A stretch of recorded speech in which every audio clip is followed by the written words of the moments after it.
Et oui, avoir un chien agressif, c'est pas facile. À chaque fois qu'on sort, on a peur, on commence à se stresser, à paniquer, parce qu'on n'arrive pas à gérer les chiens et ça devient un calvaire.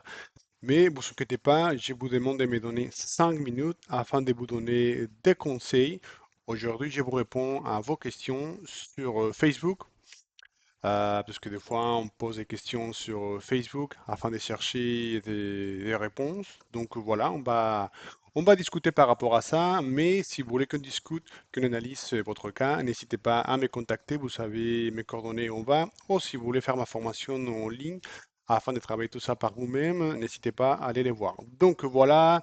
La question, j'ai adopté un Malinois en janvier. Or, petit problème, à l'heure actuelle, il est réactif envers les hommes suite à son passé. Ah, ça arrive des fois. Des fois, on fait la bonne action d'adopter un chien, mais on ne connaît pas son passé.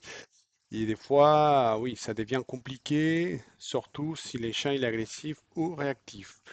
Aurez-vous des conseils afin d'élever cette image de faire les méchants? Alors, avant de commencer, il faut savoir encore plus des contextes. Voilà, c'est pour ça qu'il faut faire un bilan soit en visio ou soit face à face afin d'avoir beaucoup plus d'informations. Pourquoi? Parce qu'ici, on ne connaît pas combien de temps il sort, les niveaux d'obéissance. Bon, il faut poser quelques questions afin de donner des réponses concrètes, mais bon, on va quand même s'adapter, on va travailler avec ça. Peut-être qu'ici, vous allez trouver des réponses. Donc voilà. Donc on va commencer. La première, c'est ça. Alors déjà, à savoir que la réactivité, surtout si on a envie d'avoir des résultats solides, il faut savoir que la réactivité ou l'agressivité, ça c'est quelque chose qui se travaille petit à petit et avec le temps. Parce que c'est comme nous, on est avec un être vivant et si vous cherchez des résultats rapides, malheureusement, oui, on peut voir qu'ils sont des résultats rapides, mais il faut se poser la question, est-ce que les chiens, il a bien compris que c'est pas bien d'être méchant, entre guillemets, ou les solutions rapides, malheureusement, des fois, ça va juste cacher les problèmes. Oui, on voit qu'il n'est pas agressif, on voit qu'il n'est pas réactif, mais on doit se poser la question, est-ce qu'il a bien compris que ça, il ne faut pas le faire, ou au contraire, est-ce qu'il est en train de se reternir et maintenant ou plus tard, tout ça, ça va sortir, ça va s'exploser. Donc voilà. Donc déjà, avant de commencer la réactivité, il y a quelque chose on doit poser la question. Est-ce que ton chien, il est bien canalisé physiquement et mentalement? Alors, avant de faire l'exercice, comment est-ce qu'on peut le canaliser physiquement? Voilà, avec des balades comme ça ou voix dans la nature, histoire de le laisser renifler et explorer. Ça aussi, c'est important. La fatigue physique, c'est pas juste lancer la balle non-stop pour le fatiguer. Non, ça, il faut pas le faire. Ça, c'est déconseillé. Et les côtés mental, comment est-ce qu'on peut le travailler? Les côtés mental, moi, j'aime bien les travailler avec l'obéissance. L'obéissance, que vous allez voir, c'est une excellente manière de travailler la réactivité, voilà, c'est une obéissance par plaisir. Allez, je t'active, fais ci, fais ça. Et après, hop là. Ça aussi, autocontrôle, gestion d'émotions. Donc l'obéissance, c'est nickel. Donc d'abord, il faut se poser la question, est-ce que mon chien il est bien canalisé physiquement et mentalement? Une fois qu'on arrive à faire tout ça, vous inquiétez pas, tout ça, vous allez le trouver dans la formation que je vous propose. Une fois qu'on a déjà un chien bien structuré, ensuite, on peut commencer à travailler la réactivité. Vous allez voir. Il ne faut pas s'énerver, il ne faut pas le taper, il ne faut pas être méchant avec lui, non. Au contraire, ici, on va essayer de positiviser la présence de quelqu'un. Tiens, il y a quelqu'un en face, c'est un petit chaud, mais quand même, il y a quelqu'un en face. Oh, t'inquiète. Dès que tu sage, dès que tu es calme, tiens, je te donne la récompense, je te confirme. Et comme ça, tu vas voir qu'il y a un comportement calme, un comportement cool. c'est un comportement adapté. Donc, comme il n'a pas réagi, clic et récompense. Donc, l'autocontrôle et la gestion des émotions, c'est l'obéissance qui va lui donner ça. Parce que, comme on a vu tout à l'heure, à chaque fois qu'on va jouer et à chaque fois qu'on va, oui, jouer avec lui, il faut lui demander pas mal de choses en même temps. Tiens, garde ta motivation, mais quand même reste calme. Et c'est à l'heure de jouer et c'est à l'heure de travailler avec lui ton chat qui va apprendre à gérer ses émotions.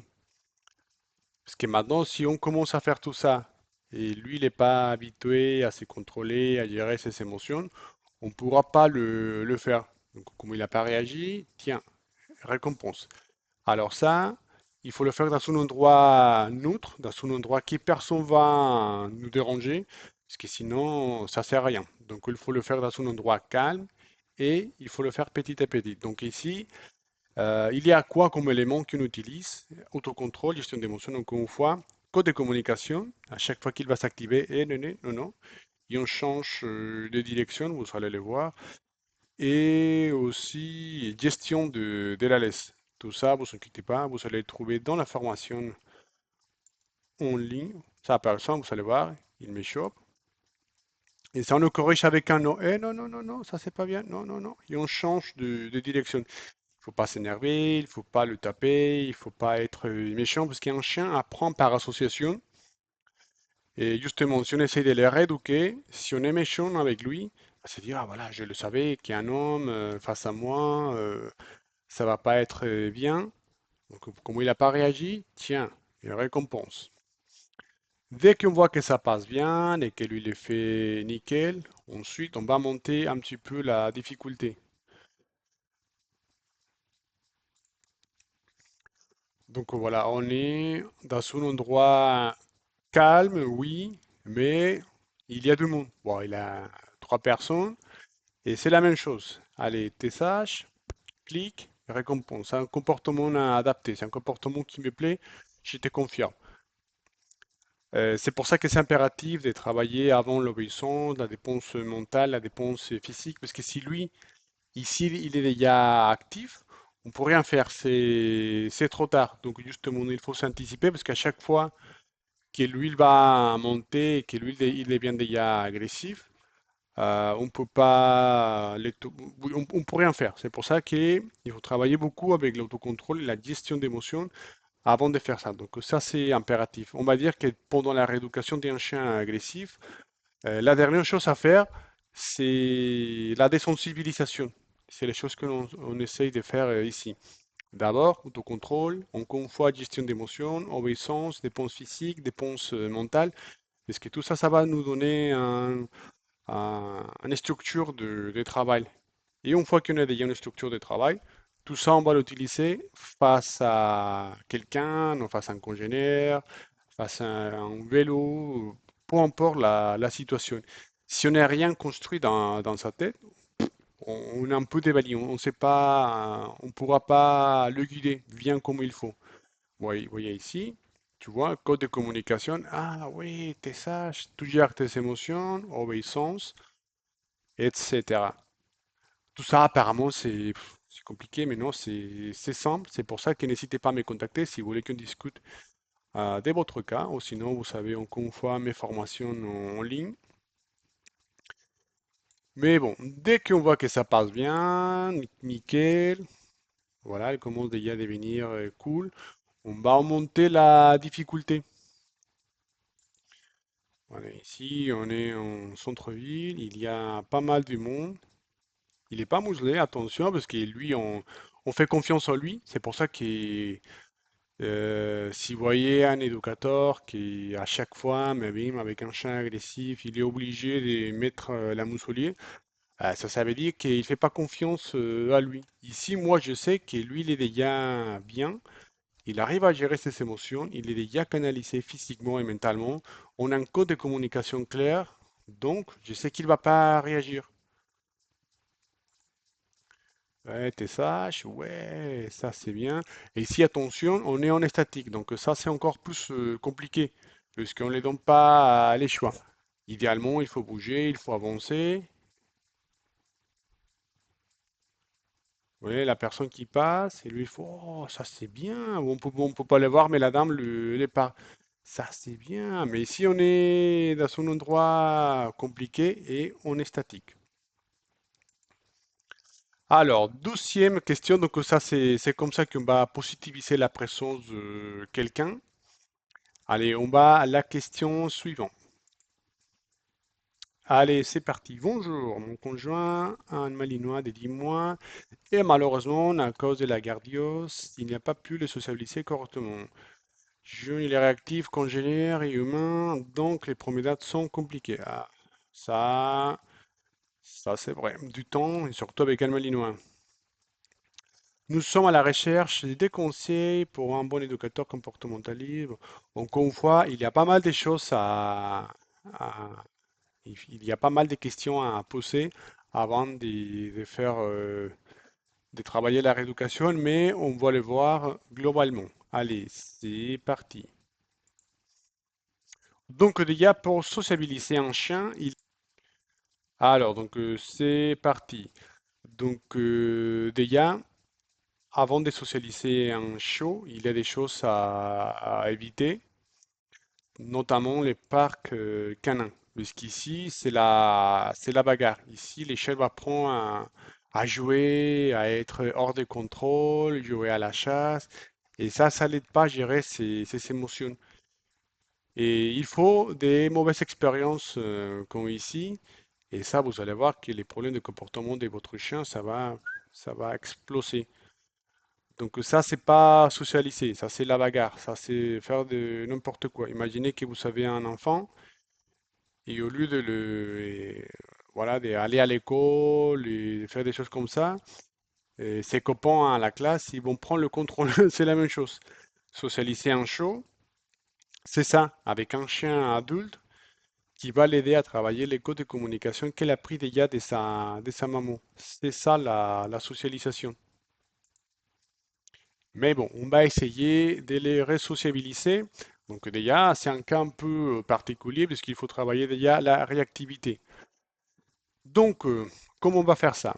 Encore une fois, la première question qu'il faut se poser, est-ce que notre chat il est déjà physiquement et mentalement canalisé? Si oui, on passe à l'étape suivante. Donc déjà, la gestion de la laisse, parce que la laisse va nous aider à guider les chiens, à les contrôler face à un congénère. Donc vous allez voir ça, c'est la marche aux laisse et c'est la méthode qu'on doit utiliser pour un chien réactif. Ici, il n'y a pas d'obéissance, simplement c'est la laisse qui va te guider à gauche et à droite. Parce que la laisse, en fait, c'est l'extension physique de la main. Ici, vous voyez, les chiens, il est pas, comment ça s'appelle ça? Il n'est pas en obéissance, mais il va s'activer. Allez, on change de direction. C'est comme un gamin. Allez, on y va de l'autre côté. Et automatiquement, le chien, il doit, hop là, se laisser guider. Ça, il n'est pas en obéissance. Ça, c'est obéissance, c'est vraiment au pied et t'as pas le droit de bouger.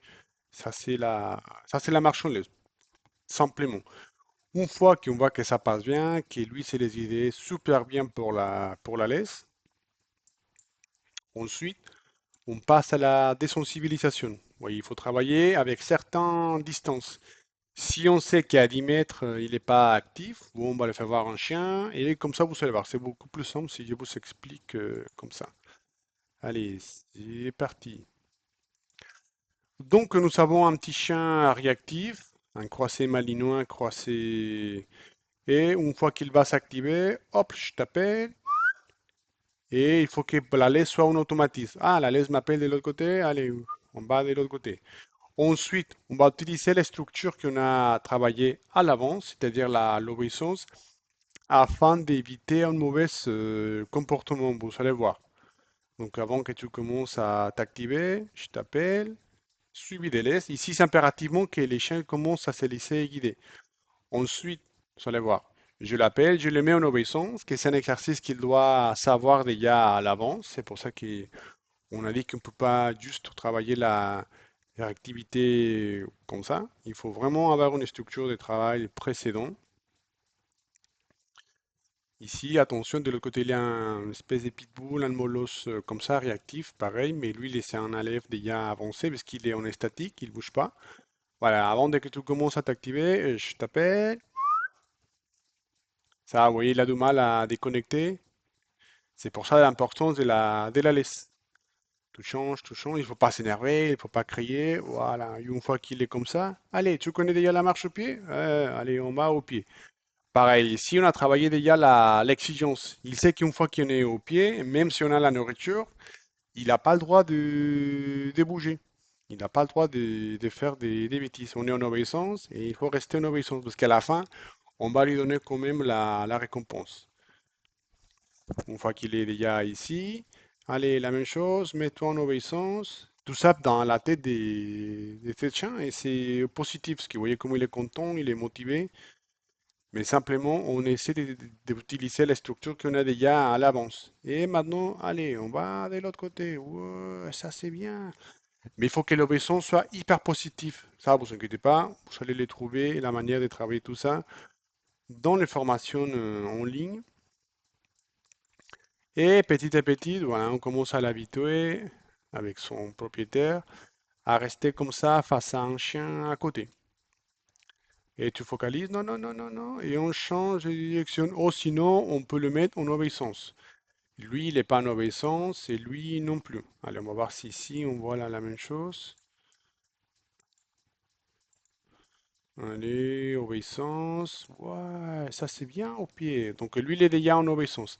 L'obéissance, à chaque fois, on le paye. Pareil, lui, il est déjà en obéissance. Oh là là, ça c'est bien. Ça le motive, c'est bien, c'est bien. Ah, c'est-à-dire, le mot, on doit éviter à chaque fois d'avoir une mauvaise réaction. Pareil, maintenant, lui, en obéissance. Non, non, non, focalise sur moi. Tiens, je te donne la récompense. Et voilà, et finalement, la dernière étape, c'est la résocialisation avec des congénères qui sont plutôt calmes afin de travailler l'écho de communication canon entre eux. Il faut impérativement choisir des congénères calmes qui vont nous aider justement à travailler la calme et la stabilité. Et normalement, il faut le faire dans un endroit ouvert et en confort avec des chiens plutôt calmes, les amis. Donc voilà, c'est tout pour aujourd'hui. Je pense que vous allez trouver des réponses. Sinon, n'hésitez pas à me contacter. Vous savez me coordonner ici, soit pour la formation en visio, comme ça vous allez travailler étape par étape et à votre rythme. Ou sinon, n'hésitez pas à me contacter si vous voulez qu'on discute par rapport à votre cas et avoir un accompagnement personnalisé. Bon, merci de rester jusqu'à la fin. N'hésitez pas à s'abonner, à me donner un petit j'aime et on se voit la prochaine fois. Allez, ciao.